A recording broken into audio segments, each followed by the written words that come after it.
Welcome to the podcast, Sally. How are you doing today? I'm good, excited. Nice. I'm going to get straight into the pod. Who are you, for anyone that doesn't know, and what do you do? So, I am Sally. I am currently, as you can see from the background, if you guys can see, we're in King's. So, I'm currently studying economics in my final year, and it's quite insane that I'm graduating in one more semester's time. That's actually great. Wow. Okay, so other than that, I'm also the co-president at King's Entrepreneurs, and I'm an EdTech founder. So I started building EduCrate since the summer of 2023, and we can obviously dive deeper into that later on, but that's a little bit background about me. And obviously, outside of all of these, I love playing badminton. I've tried so hard to find someone who knows how to play badminton, and because I know a free court, but just somehow I don't find anyone yet. Let's go into EduCrate a little bit more. You mentioned you're building an EdTech company, and would you like to explain a little bit about what it does and how you started it? So first of all, what is EduCrate?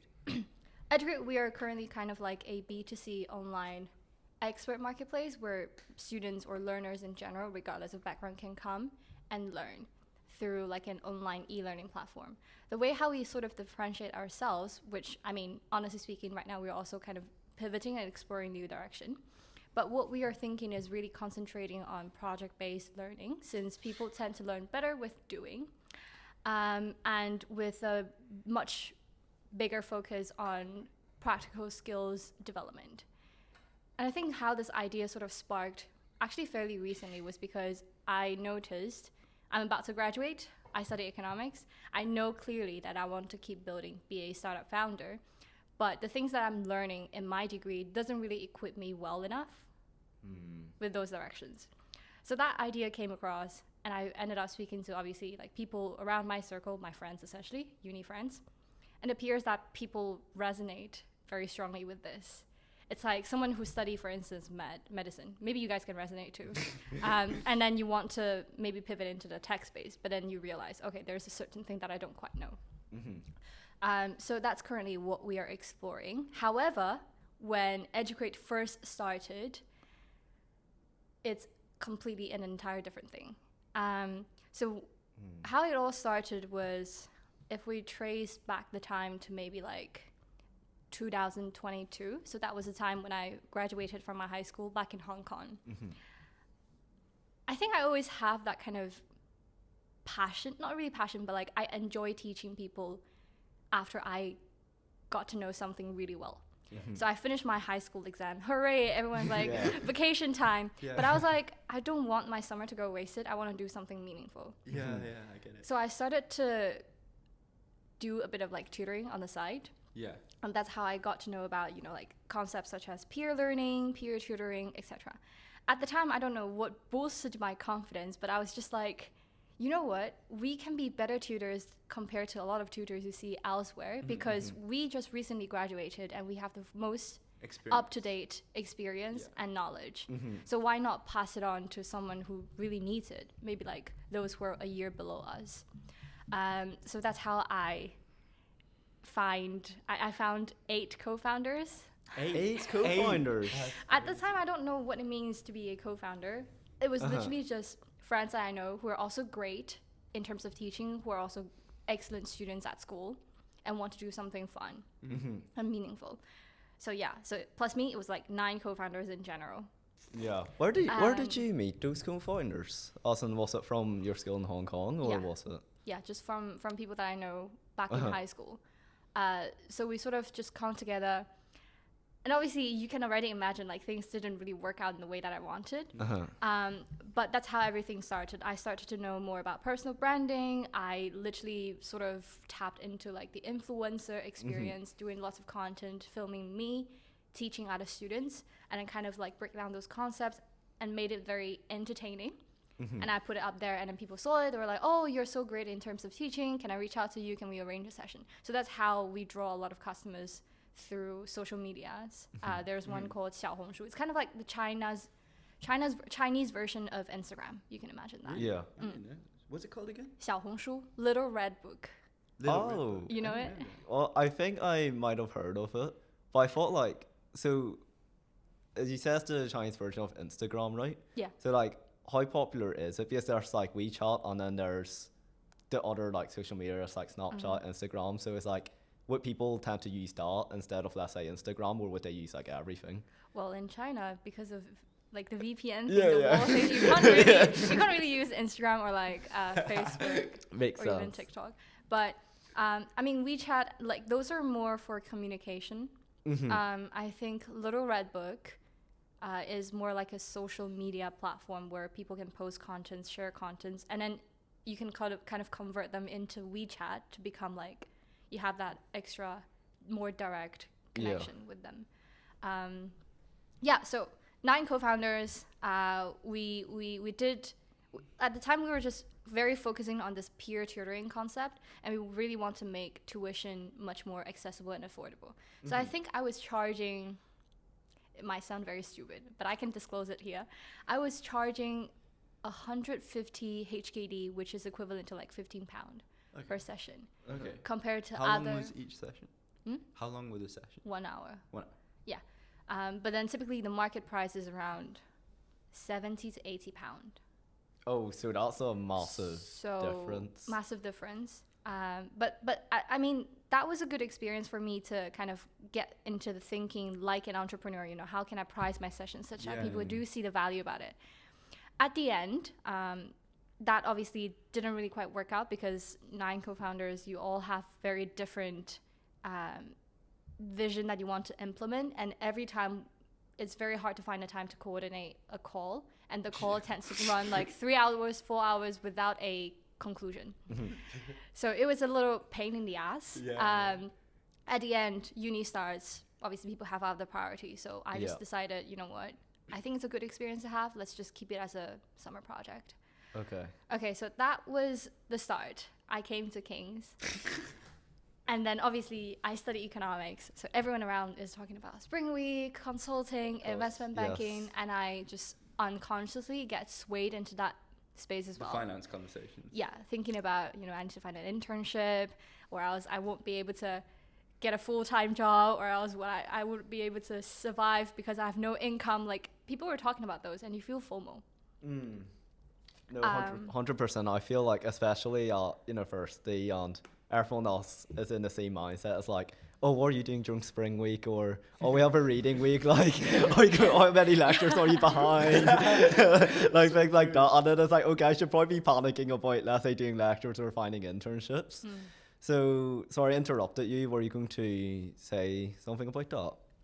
So, at the second half of my first year study, I did ended up applying to a bunch of things.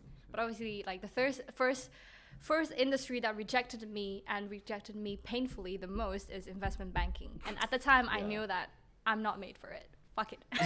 Wait, where did you... was this for Spring Week? Spring Week. Okay, and you got rejected from investment banking. Investment banking. I don't even know what investment banking is about. I just applied because everyone was talking about, oh, Goldman Sachs, Morgan Stanley, this and that. It's so almost like fitting in, like, with the rest of the crowd, like you're saying, because everyone else is doing it, so you kind of feel that FOMO.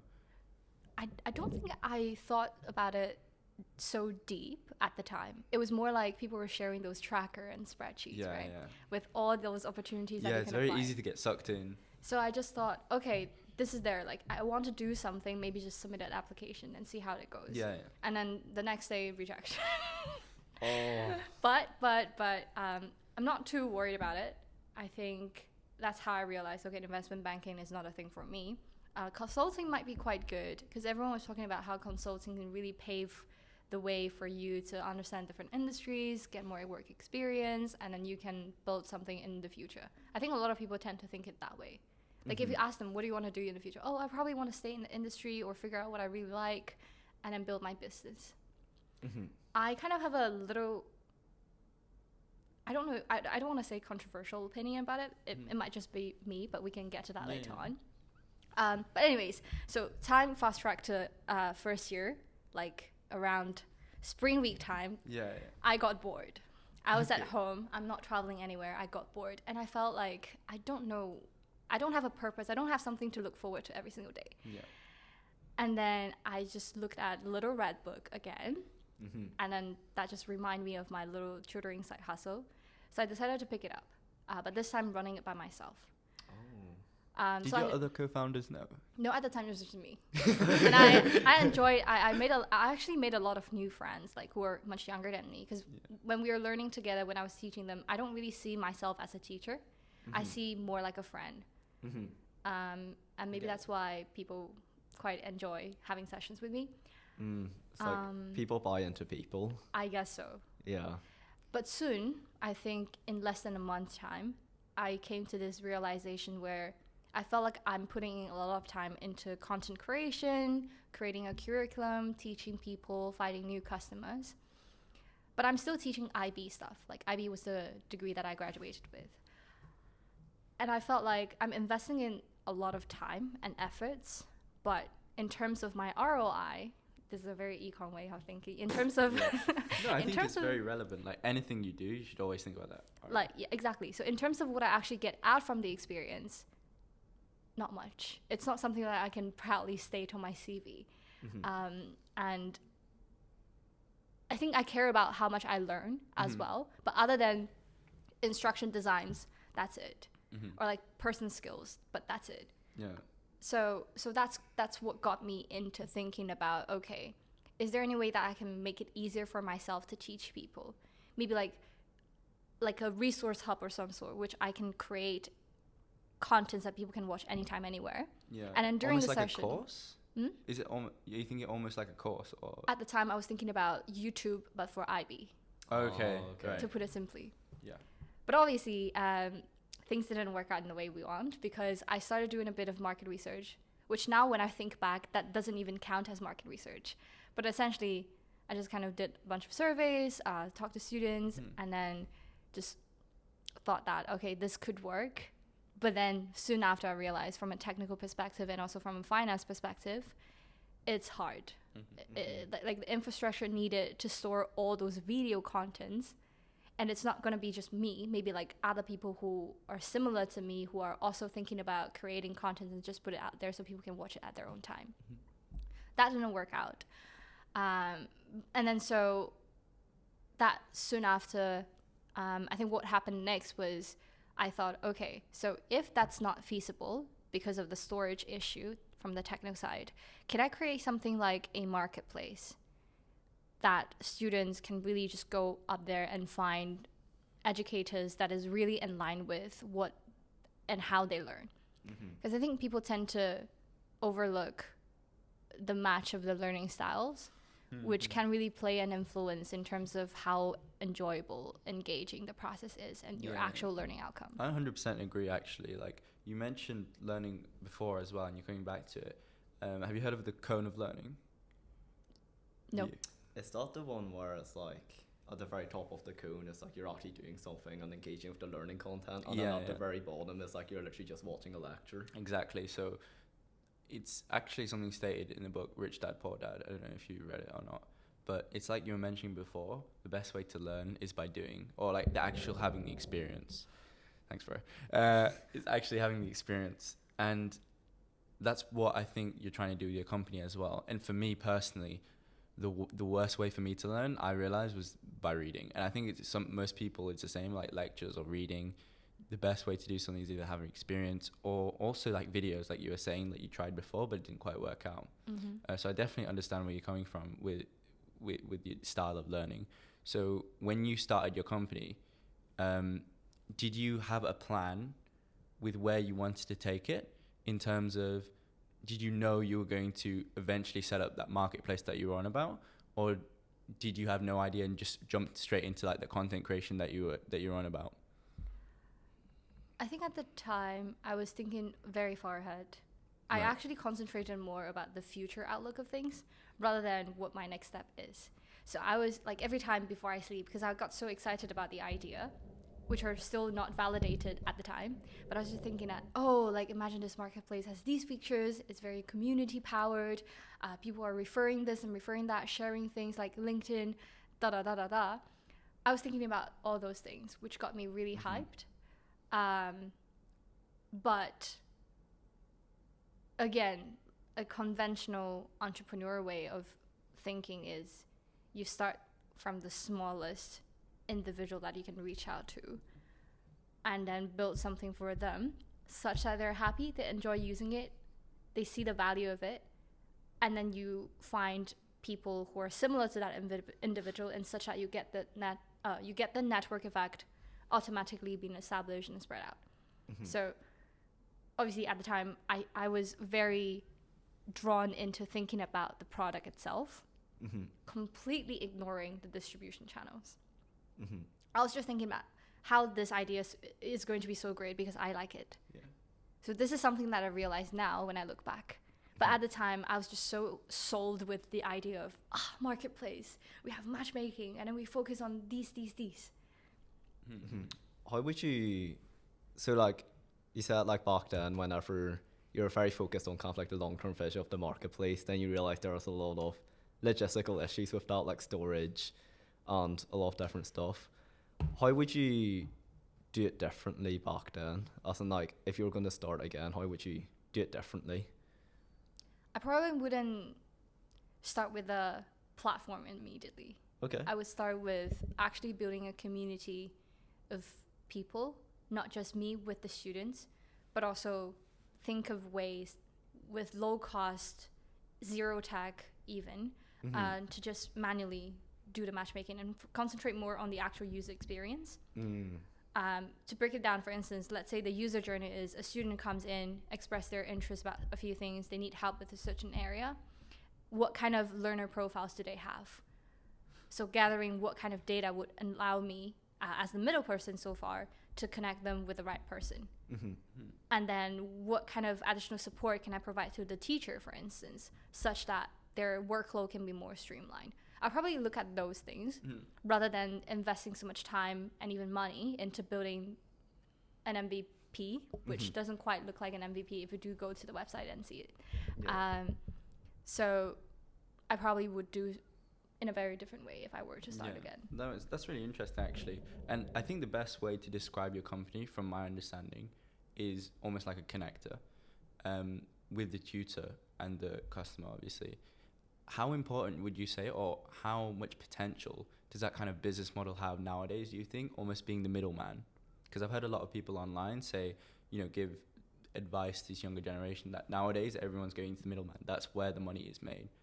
How much potential do you think that has in today's generation, actually? It won't be a scalable model. And why not? Because that's also another lesson that I learned through the experience.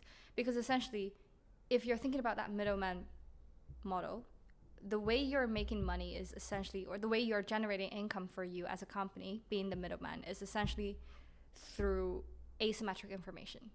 You know something that other people don't know. You have the network that other people don't have. So people will reach out to you, you add like a commission charge in the middle, and then kind of bring them the things that they need. But it will require both ends to be present. So I think this is why Udemy, because I was reading an article about their founding story the other day. They started initially with... sorry, for those who don't know, what is Udemy? If you could just briefly explain. So Udemy is similar to Coursera, which a lot of people should have heard about it. It's using that kind of MOOC, massive open classroom, sort of pre-recorded lectures or sessions, put it up there, and then people can watch it anytime, anywhere. But I think Udemy focuses more on practical skills rather than Coursera, which focuses more on lectures and those. Sorry, continue with the article that you're reading. Yeah. So I think for Udemy, when they first started, they also started with like a live streaming session sort of thing where students come, they find teachers, they have a session. So kind of similar to what we started initially. But then soon they realized with the time zones and all the availability clashes, and plus you need to have both ends being present at the same time, that could limit the scalability and the speed of growth. But then if you have pre-recorded sessions just put up there, the content creators or the teachers, they can create the content in their own time, just put it there, generate passive income, whatever the business model they use. The students can also benefit from watching it anytime, anywhere. So I think it was that switch that allowed them to really see and basically find their niche in the market of the education space. And I think at the time when they first started, it was around like late 2007, 2008-ish. And then so Udemy started, but then later on Coursera came out, and then edX and all those things come out. But then Udemy still managed to maintain its niche by focusing on practical skill development rather than the courses that uni will teach. Yeah, that's really interesting. It seems like quite a hard balance to strike of trying to make education very personalized, as in trying to connect one student with a specific goal or specific value with another teacher with a very similar value. I think you and me can agree with that is like the most optimum state. As in, it's like finding, let's say, a psychiatrist, right? Or a therapist. It's like you both have to match and be on the same wavelength. But then at the same time, because of those issues of, let's say, being that middleman and finding a time when two people can meet can be very difficult. Yeah, like you've seen it in so many team meetings, like trying to just find that. But then there is also a place for, let's say, courses that people can watch in their own time. So would you say, especially in the EdTech industry, is the problem they're trying to solve trying to get that match for that person that's learning, but also being able to balance that logistical aspect of maybe limited availability of teachers that align with that student? So, okay, personalized education or personalized learning, it's a big buzzword that a lot of education company or EdTech company likes to mention. But if we use a research angle or like an academia lens to look at it, the way people learn is going to change over time. And there's no clear-cut evidence that says personalized learning can really ensure or guarantee something. So, because right now EduCrate is being backed by UCL EdTech Accelerator. Congrats, Ben. Thanks. And there are a few sessions in the program that really made you think from the researcher's angle. Okay, like in the actual education practices, you look at a bunch of scholarships. When they look at similar things or similar technologies, is personalized learning actually working? Because my startup at the time, like when we submitted our application, we were pretty much on the topic of personalized AI assistance. Yeah, in learning. And then that's how I realized, okay, something seems to be a little off. As in, like, I thought so at the time, like, my idea about EduCrate was that we know students have different learning needs. So let's say everyone has their unique learning profiles, and then we do similar analysis to the teacher's profile, and then we have like an AI machine learning thingy. Like we were saying, like matchmaking almost. In the matchmaking, yeah, to streamline the process. But then if you think about it, the teacher, their ultimate goal, to be very frank, is money making. Yeah. Low input, more output, more funds, passive income. So do they really care about the AI matchmaking in the middle? Probably not, because they probably want to get as much exposure in front of students as possible. So AI or whatever better matching mechanisms in the middle is only going to help the student's end, but not so much on the teacher's end. And that is when I realized, okay, I think something is off with this idea. And that's why I decided, okay, maybe leave AI aside. I probably get swayed by the AI. Yeah, like the AI hype a little bit in the education space, thinking that, oh, I must include AI in my startup if I'm building an EdTech startup. But actually, I think the focus should be more on how can people learn better and how can educators be supported with AI as a complementary tool rather than being in replace. And that's how I realized my passion for education really come into place. I think, again, this might be very controversial. Some people, they are very driven with how much money they can make. For me, it's always impact being put in number one. Yes, we do need to commercialize things such that our venture can scale and the impact can reach more people. But I would also think that if I'm not tackling the problem with a appropriate potential solution that could potentially show me the kind of results that I hope to see, why am I building? Yeah. I was going to ask this there, because you said that a lot of teachers, I mean, at the very end of the day, like, it's very hard to find someone that will work for free, right? Unless it's kind of more of a volunteering thing. But would there not be some teachers, and I'm not sure, so let me know, would there not be some teachers that genuinely would want to make an impact and see, let's say, that student go from, I don't remember what the IB system is, but let's say in the UK system of GCSE, they would go from a D to an A star. Mm-hmm. Would there not be some teachers that would be more driven than that, by that, as well as getting paid, let's say, the same? There will be, but how do you identify those people is a problem. Oh, yeah. Right, I can't be like, oh, this platform welcomes all the impact-driven educators to come. Yeah. That wouldn't really work. It's the type of thing in interviews, people would just, like, if you like write that down in the job description, that's what they're going to really hammer in. But you don't actually know if they are driven by that, unless, like, you get them on. Yeah. So that's why for me, and also for the co-founding team and the rest of the team, I think we'd rather focus on enhancing the entire user experience such that with our tool, the value that our tool brings, they can achieve a better outcome, rather than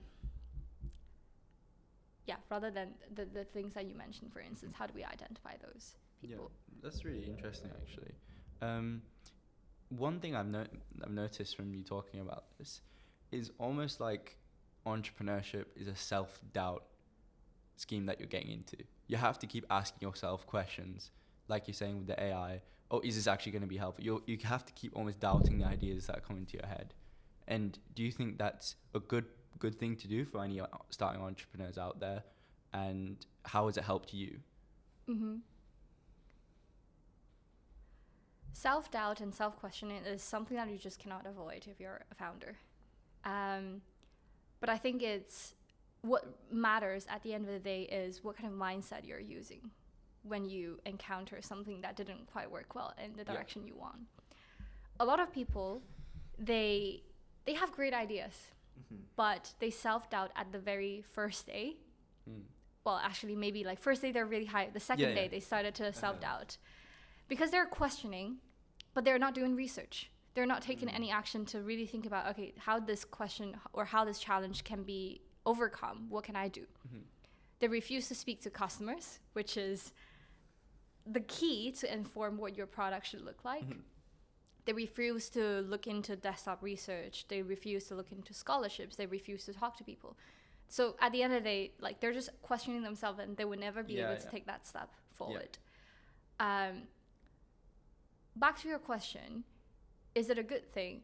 I think throughout the process, you do want to question yourself and also speak to your team about it. Sometimes maybe like you're so indulgent in one perspective, you just kind of overlook the other side. And this is something that has been recurring ongoingly between me and my co-founder. I'm the kind of person who like, oh, I came across this today on news. Oh, I watched this series. I saw this article. I met this cool person. Here's some of my new ideas that I think we should implement, or we could implement in the long run. I'll bring it to my co-founder, and he'll be like, first principle. How does that do with what we are currently doing? First principle. How much efforts and time and investments you're going to put into that idea when right now the thing that is currently burning in front of us is this. So I think that kind of just brings me back to like, okay, I should think about the next step rather than so many steps ahead. Because you ideally want your customer to be actually saying, hey, Sally, I like your product, but now there's a bottleneck that has been causing issue in my overall experience in using your product. Can you do something? That is then you start to think about the next step. Yeah, it's all about the questions that you ask yourself, isn't it? And I can imagine this, like, whenever, let's say, a customer comes to you, or even if you're talking to an investor, and then entrepreneurship is like, you will get rejected at some point. In fact, you'll definitely get rejected more than you succeed. I think whenever that rejection happens, it's like asking yourself, like, oh, is that right? Like, is what they said correct? Or is like what you just said there about kind of first principles, right? Also, and they might challenge one of your first principles, and then that's like massive alarm to your mind because you're like, I literally built it upon these principles. So I guess it's like whenever you first started, and I know you said you started with 8 co-founders, but over summer when you really tried to grow your EdTech startup, was there a point where that you remember that was really that big self-doubt of, is this possible? And how did you work around that self-doubt? That's interesting.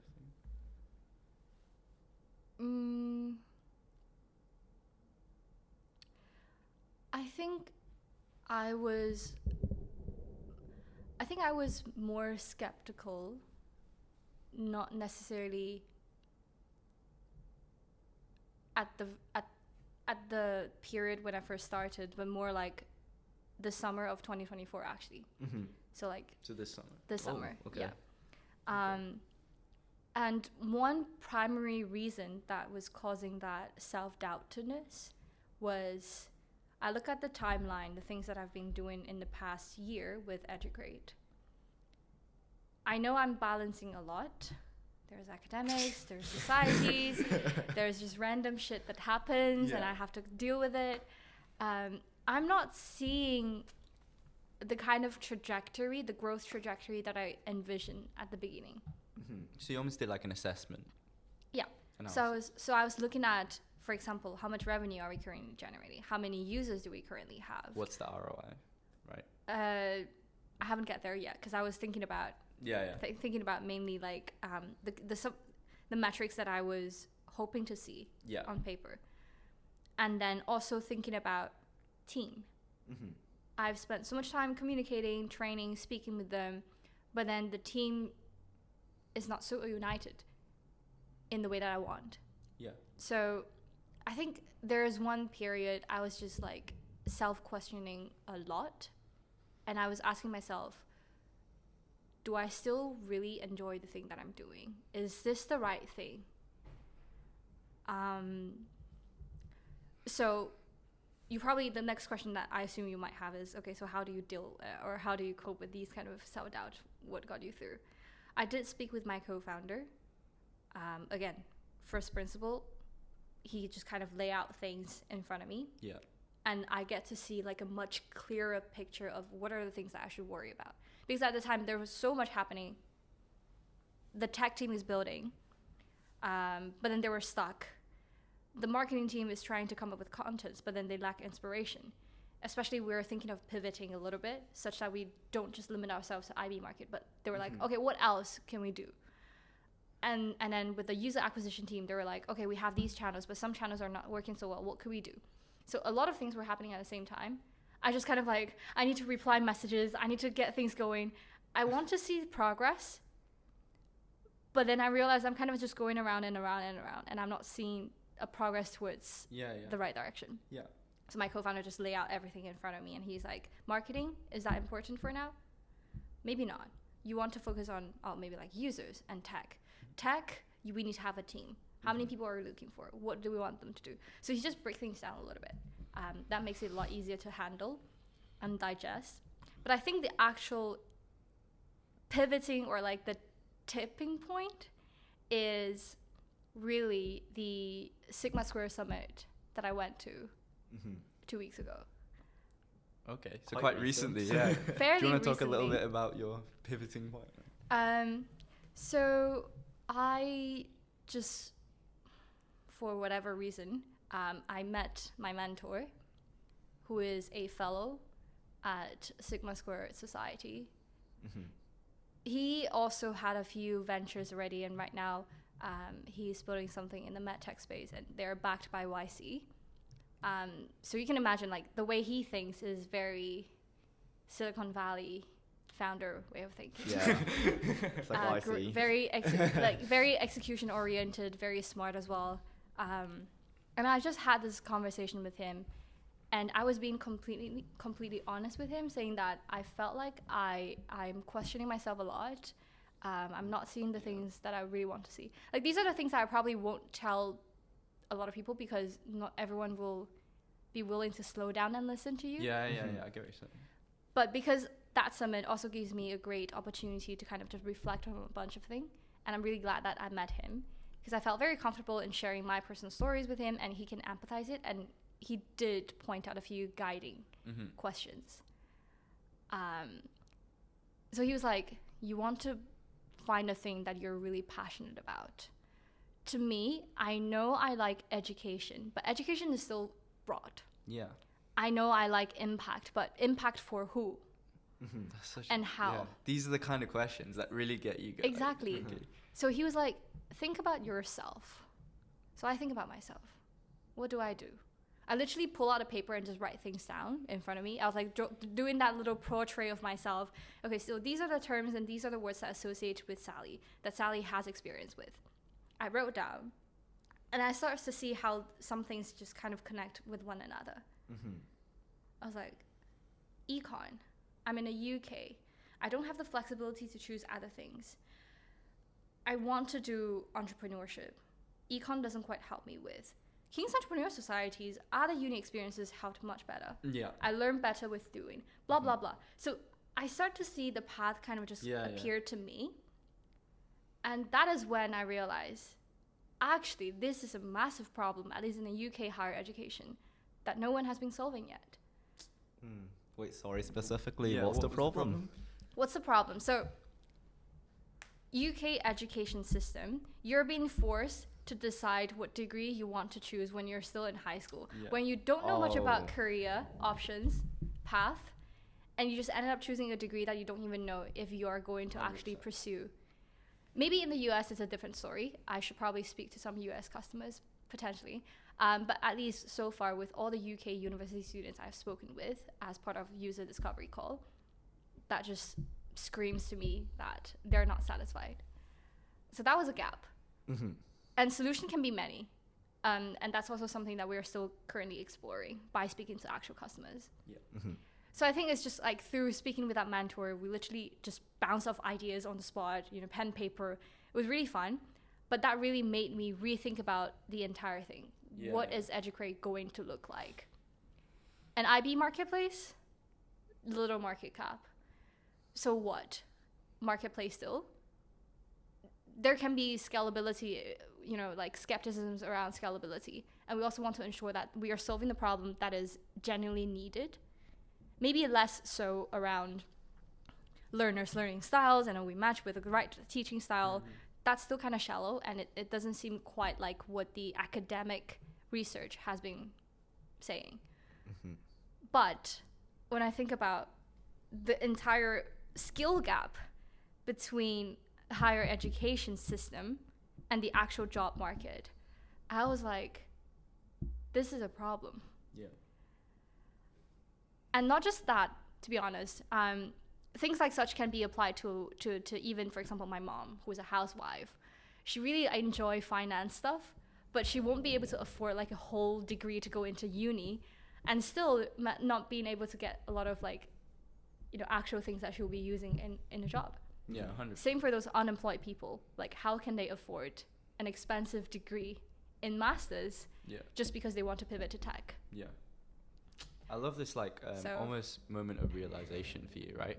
And for me, I also learned a similar kind of thing. You said you learned it from a mentor, almost like laying out for you. Yeah, asking yourself these questions, starting with yourself, right? It looks like you started with yourself. You literally, I don't know if you did this, but you write it down on paper, like in front of you. Exactly. And so I think for anyone who kind of wants to get started in these kind of startup things, and you're trying to work from first principles, best thing to do is like look at yourself first, who you are, what your passion is, and literally write that down on paper. And this is the advice I would give to like any person trying to start, because you're trying to find the most value in yourself, and then look at the different experiences you have, try to link them together like you've done, and you'll come to your answer essentially. When people are trying to find this new big revolutionary ideas, I think actually it starts with you, and it starts with you asking those relevant questions like you were saying. In terms of it, you mentioned like in the summer, you were asking yourself about your team and your revenue and stuff. Was this just was this just by just thinking in your head, or did you like have a whole plan out with your team, like had a look at this with your co-founder, or was it just you looking through it, for example, just journaling or something, how do you actually analyze your company's progress so far and all the different teams that were working? I think what happened at the time, from what I can recall, is I had a period of self-doubt, but I didn't do any specific action to address it. So everything is just rambling, just going around in my brain. And then until one day I was like, okay, I should probably use a pen and paper and just write things down, so then at least I can see what is missing. So I wrote down. And I was like, okay, I don't know what's the current revenue figure. How many users do we have? So I have to go up to like whatever databases we have and actually find out those numbers. And then I'm seeing, okay, this is the brutal fact in front of me. We're not achieving the kind of growth speed that we envision ourselves to see. That we envision to see. So I was like, okay, I think not to panic the entire team, I should probably speak to my co-founder first. It's that escalation Yeah. of like speak to your co-founder, and then like also because I take it that your team can't be in the front lines of what is actually going on as well. So like speak to them afterwards. So Find out. typically, because you're the co-founders, you're the decision maker, you set the directions and the trajectories. So obviously you want to align with your co-founder first before you really send out any instructions. That's also what I did with Emil, with managing King's Entrepreneurs. We have a lot of ideas and stuff. We have to align ourselves first, prioritize things before we send out instructions to the heads and then the associates. So that's kind of like a managerial approach. And you said you most recently, only 2 weeks ago, right, you had this revelation. How are you feeling about it now?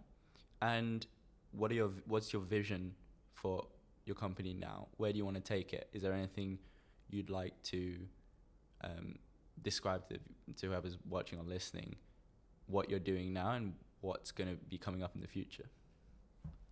So I think I learned a lot of lessons in a hard way, but I don't regret. And I think finally I love hearing that, sorry. But I think through that opportunity to give myself a little self-inspection, reflection, and a mental break as well, and also being enlightened with such great and smart and kind people, I think I'm finally back to the right path for entrepreneurship, where everything starts from you. You identify a problem that you're extremely passionate about, because that's the thing that's going to keep you motivated regardless 100%. Of whatever shit comes to you. Yeah. So I see myself as a victim, and I see myself as the first customer of whatever I'm building. If I like the product, then everyone's gonna. I just have to find people who are like me, who will probably also appreciate the value of the product. And then that's how things can just be replicated and scaled. I don't have to worry about whoever on the other side of the earth cares about this or that. No. I can reach out to uni students very easily because I'm at uni. Yeah, 100%. So anyways, back to your question, how I envision things to go forward with. Right now, I am doing a lot of user discovery calls. If you guys are interested, we'll have to speak to you later on. If anyone else is we could put it in our description for our podcast for people to fill it out. So you could send it to us afterwards. Yeah. And also in like Kaz or just anyone. Yeah, definitely.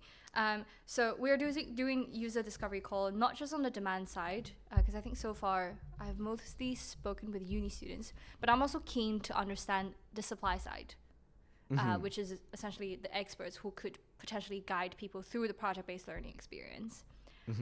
And then really just putting together a use case before I build anything. Yeah. Just manually, like, you're interested in accounting, you want to learn about the 3 spreadsheets, and you prefer someone who has these criteria to be your expert to guide you. Okay, so where can I find these people? And then just basically put them together, follow up, observe how they interact with one another, and see and take notes and draw direct user insights. And then those things will then be very useful to really inform how the product could look like. Because you don't want to just by talking to uni students realize, oh, there's a demand, and then you build something out when you don't have a supply side. Yeah, like, then you can't supply it. Exactly. like students will be there. I'm looking for an expert to guide me through the accounting. but I cannot find anyone. Right? So yeah, I'm also looking for like people who are working as a professional, people who are doing content creations, maybe as a freelancer, have their own brand in coaching, different wide range of things. All practical and also soft skills that people should learn about in order to be fully prepped for any career. This might be quite a big question, Yeah. but you're describing, especially I really like the part where you talked about finding the problem within yourself first, because the type of thing, for me, I suffer from eczema, right? And if someone comes to me saying, oh, I could solve your eczema for you, but they don't live with eczema, I'll be like, who the fuck are you? I'm sorry, like, okay, fair enough. So it's like that personal experience really helps build that kind of idea and really helps you kind of sustain through it, and also builds trust with the users, right? So, and you just talked about kind of your plans for the upcoming weeks and maybe even like upcoming year, but if, let's say, EduCrate fulfills absolutely everything you've envisioned, what would that look like in, let's say, 5 or 10 years? Sorry, let's say 5 years. Good question. Fun story. The first session that I had in the UCL EdTech Lab Accelerator program is stating our vision and our mission. Okay. Yeah. So to answer your question, I think at the end of the day, I'm imagining something that is impactful, that probably won't reshape the entire higher education system, but at least nudge it in a way that maybe something that I'm providing with, the value that I'm providing people with. What does that impact look like? That is complementary to whatever you get in uni. Okay. So like actual project experience that you can go through. You can gain credentials to credits whatever skills you gain through that project. But then ultimately, the vision statement that I wrote down at the end is, EduCrate, we change how the world learns together. That's so sweet. Because it's not, it's not just learners who are learning how they can learn better and learn the things they like. Those who are teaching, those who have the expertise, how can they teach better? And how can you create that almost self-sustainable sort of knowledge ecosystem that I teach you something today, you understand it, you can apply it, and then you can share it with the next person, and the things just spread. Yeah, that's where all teachers start, right?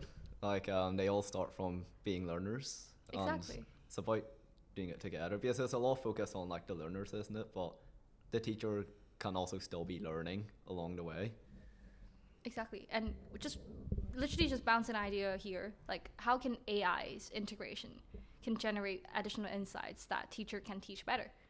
That's something I think a lot of startups have been looking at it already. But you can see how the vision is really just there. But like in terms of how you'd achieve it, it can change. No, 100%. I mean, it seems like from everything you explained, just in the last 2 weeks, you've had such a good understanding of who you're trying to solve a problem for. Like just the way you've been speaking to us. I mean, you're almost like a teacher now, like the way you're teaching these people.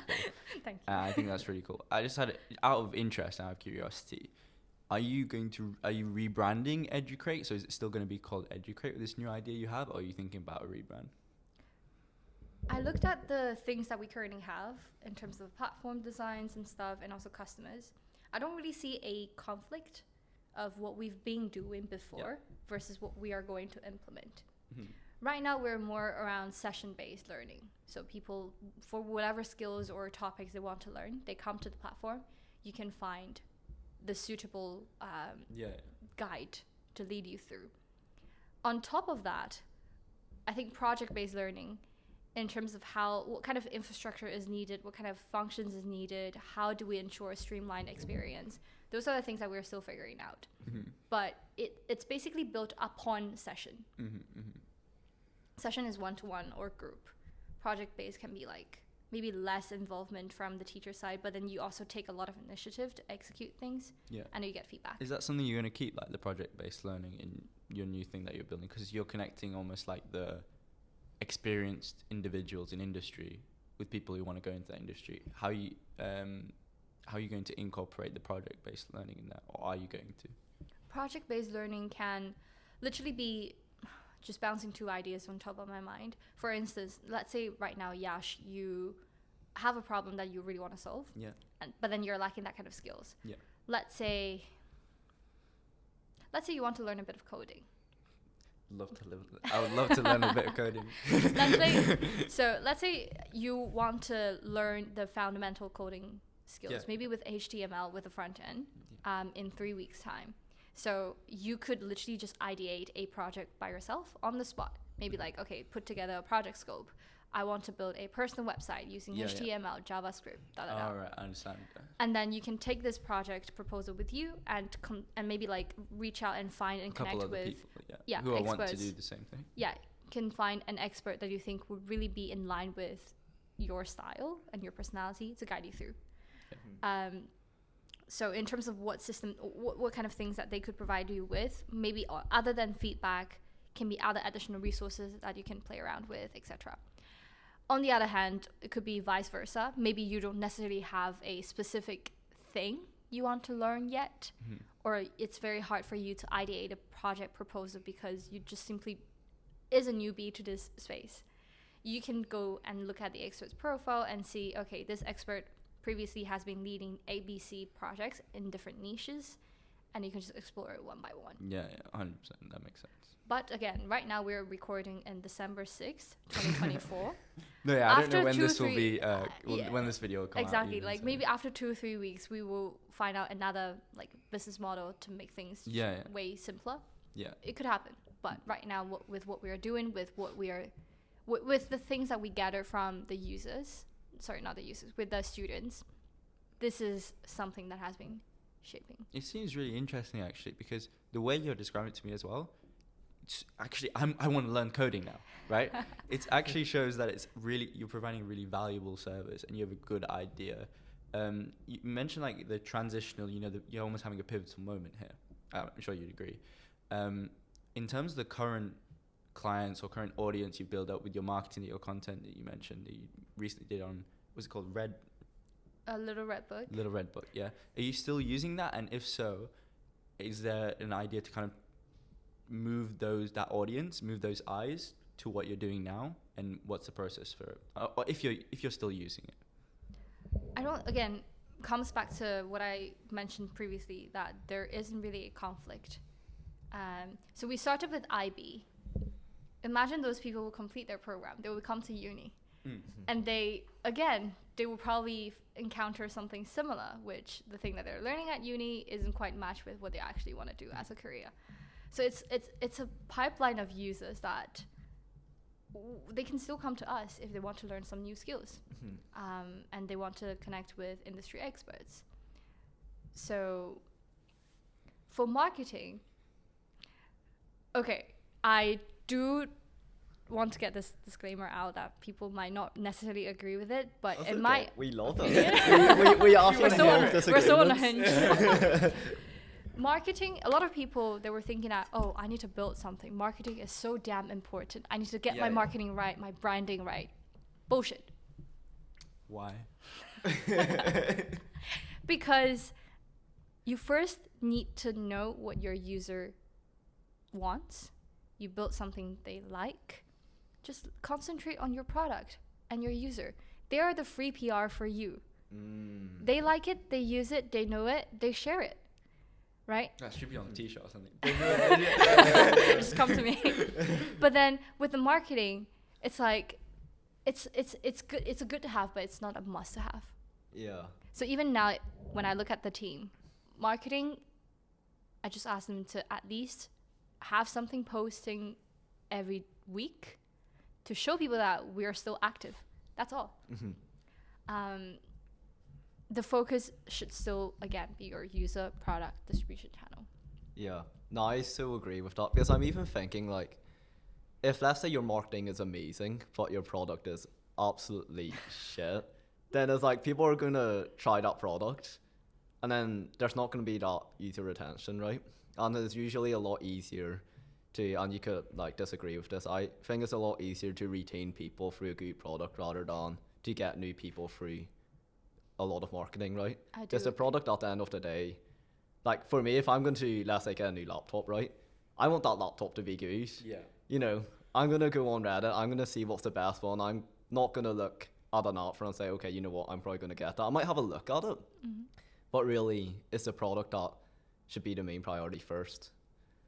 Exactly. If you look at the successful founder stories, maybe like Airbnb, Stripe, Twitch, whatever, they always started with 3 people, not necessarily guys, but you can assume that those 3 founders have no idea about marketing and branding. Mm-hmm. But they're good at building a product that people like. Yeah. It's good that you know how to sell your product. Sales is important, but sales does not mean marketing. Mm-hmm. So marketing can always come in later on when you have good enough stats, you've got venture backed, you can spend the money there. Yeah, 100%. I think what you're trying to get across is you need to, the way when you start building this thing, the product obviously is the most important thing, that you want to provide that value to your audience or your clients or whatever. And then marketing is almost like a catalyst for growth, which comes, yes, you can do it from the start, but sometimes it can be a good idea to focus on the product and then almost use it as a, like I said, a catalyst to absolutely blow up, because it's a huge growth opportunity for any business or any company that I've seen.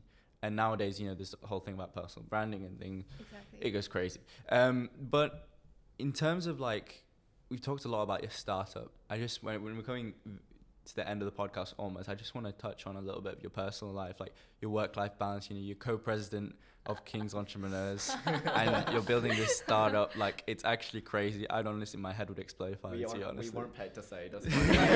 Not paid to say this. Join King's Entrepreneurs. Who cares? Yeah. Yeah, so I guess like kind of what we want to ask is like actionable steps for the viewers of this podcast. As in, especially for people wanting to get into the EdTech space or even wanting to learn better. And I'll give you freedom of like choice on which one you want to answer. What are the actionable steps that you think are very important to people in that sort of industry? Which sort of industry? Yeah, okay, we'll edit So this we'll out. edit Sorry, this out. it was, okay, if you answer my question first. Yeah. About just the uni life. So one sec, so that editing's wrong. You can just start answering now. How do I manage? I always got a lot of questions around how I just balance these things, to be honest. There's no one size fits all approach. And even for me, like, I try to come up with a system, but the system just gets shattered every time and I have to just keep modifying it and adapt to it. But a few key elements that you definitely want to have in your own personal system, because everyone has different ways of coping with things and dealing with pressure, is do give yourself time to take a break. Mm-hmm. I really like this analogy of the lazy ant, if you guys heard about it before. No, please No. explain. I'm really interested in it. So basically a scientific experiment that scientists carried out with ants. They categorized 2 kind of ants. One kind of ants, they are very hardworking, dedicated. They just keep carrying the food and then drop them in somewhere. So they're the hardworking ants.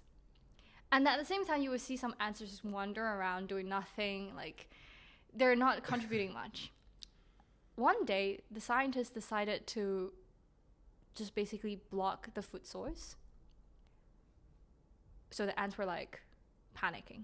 Especially the hardworking ones. the hardworking gets to start to panic because they don't know where to find the food, because they're so adapted to, like, they're so what's that word? They're so used to the same path finding the food, and now things just don't happen in the way they want. And then you start to see the lazy ants being the leader and kind of leading the way. Mm-hmm.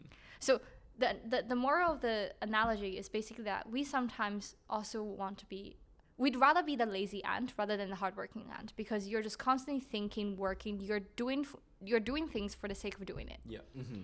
But you don't necessarily give yourself time to reflect and think. Mm-hmm. Like, again, like, people can start very strongly with great productivity, but over time, people get tired. Yeah. So if you sense that your body is tired or your brain is tired, you hesitate, you staggered, Yeah. and you're still thinking that I need to keep pushing harder, which Yeah. I did before, Yeah. you burn out. Like the ants. Exactly. You're panicking. Mm-hmm. And I think I'm going to be very transparent here. I think there is one period that I was burnt out, but I don't know. I like. Sorry. Really? You never noticed, like you never realized, like I'm burnt out. Like you never had that realization. You mean like? Because everyone was talking about burnout, but I was like, I know I'm stressed. I know I have a lot of things to do, but I still kind of disassociate myself with burnout. Was that just because you were just working so hard that you didn't really stop on like reflect? I think it's more that my body sensed it. My body is signaling me that, Sally, you're burnt out. Mm-hmm. But then my mind is telling me and denying the fact that I'm burning out. Mm-hmm. And I only realized this again in the summit that I had in Valencia. Yeah. Because if we have time, I can dive into that. But there's a session where there's a coach who really did some like life experiment on the stage. Think like bringing people to the present, think about yourself, how do you deal with uncertainty, that kind of thing. That was a very emotional session, and also it was through that session I realized, okay, I actually don't really take good care of myself because I never give myself a break in time to reflect. And then I realized, actually, Sally, you're working very hard, but you're not happy. Because that's really deep. Yeah. That if we have time we can get to that. No, I mean, like, it's very interesting, like, but how you mentioned you weren't aware almost that your body was sending you signals, but you weren't quite aware. I was just gonna ask you, just touch on your health a little bit. Like you mentioned, your body was giving you signals. Was that like on a health perspective? And have you done anything since that moment? Like you kind of reflected a bit. Like you mentioned badminton, or are you going to work on your health a little bit more?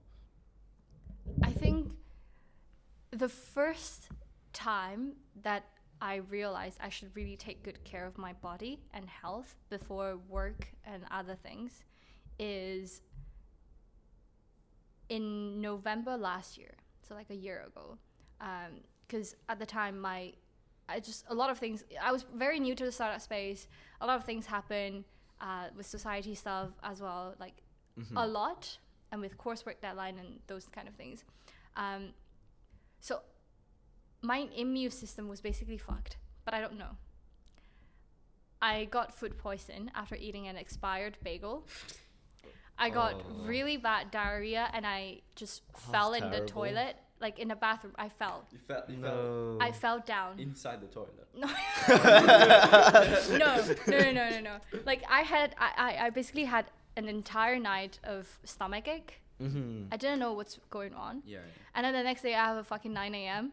Yeah. I woke up at 7:30, so I started brushing up, and then Dedicated. I just faint. Okay. Unconsciously, I fainted in the That's toilet. terrible. I fainted in the toilet, and then my boyfriend is in another bathroom, and then he heard it. He came. I was already on the ground. I had a concussion because of that, and I fainted twice. way. I think I fainted once, and I was like, "Why am I feeling so cold? I should keep brushing because I'm late to class." I literally look at my eyes in the mirror, and I faint again. Oh, wow. And you remember all of this? Or like most of it? I just know that it went black, and I'm hearing the ringing sound. Yeah. The next minute or the next moment when my consciousness is back is I'm already on the floor and I'm feeling cold. Yeah. But yeah, and then the entire day was just pretty fucked. Concussion, obviously, you can imagine, like your brain just and I was throwing up as well. I didn't know what is happening with my body, but I was just constantly crying. Someday. And then I had to, at the end, because my parents are also worried. They don't know that if I actually had something in my brain, maybe like the blood clustered together. That's why I'm throwing up. So I went to NHS. I waited for 7 hours to get treated. And when everything is done, I think it's already like 1 a.m. that I would reach home. Yeah. I'm really sorry to hear that. Yeah. No, Like, but it must have been really... Oh, is there more? No. That's the first time that I realized how important my body is and health is. So that's why I started to put in place gym, badminton. Like regardless, I need to have a break. This really interesting story you mentioned, and I think it shows the importance of prioritizing health. Because I also watched a quick video of this, some random shorts, but this woman was saying like, if you don't get the lesson that life's teaching you, it will hit you in the face like a sledgehammer. I think that's really what happened in your experience there. But yeah, you know, everything that you've just mentioned in this podcast has been of so much value to not only us but also the viewers out there. In terms of the last question, just before we wrap it up, Reese. Yes, so our last question here is, what are the actionable steps for the viewers and listeners listening or watching to this that you can give if they are looking to find their own EdTech company? Yeah, if there's one thing like people who are listening or watching should do right here, right now, what would you say from all your experience? Do I really have to limit it to one thing? No, please. The more the value, the more valuable it is, the better. Okay, again, back to first principle. Don't build a startup because you really like that industry. Really think about what is that ultimate problem that you really hope to solve. I learned it in a very hard way through years of experience that all I have to do is just slow down, think about myself, and think about the inconveniences that I encounter, the frustrations, where are they coming from, and think from there. Yeah. Because if you're trying to solve a problem of others, you don't necessarily fully empathize, and it's like one step forward. Yeah. One step extra, I mean. But then if you're looking about yourself, you like the product, you don't like the product, you know it very clearly. Yeah. So to basically put it in word, like summarize it, think about yourself first. Always think about that and then go from there. Is that kind of... Think about yourself, not just in the building space or like the building journey, but also, you know, when it comes to health, managing stress, think about yourself. Like, don't be too harsh with yourself. And also, I think it comes back to like a lot of people will care about how other people think. Fuck it, just be yourself. Yeah. Like your life is going to be so much lighter and happier if you feel like I'm just driven by what I enjoy doing and I'm solving a problem that I'm really passionate about. I don't care about the no's. I just need that one yes. Mm-hmm. Yeah. Awesome. Yeah, wise words. And shout out to you, Sally, for bringing so many insights and a lot of wisdom. 100%. And no, thank you so much for being on the podcast. It was lovely talking to you. Yeah. It was also very easy as well. So thank you so much.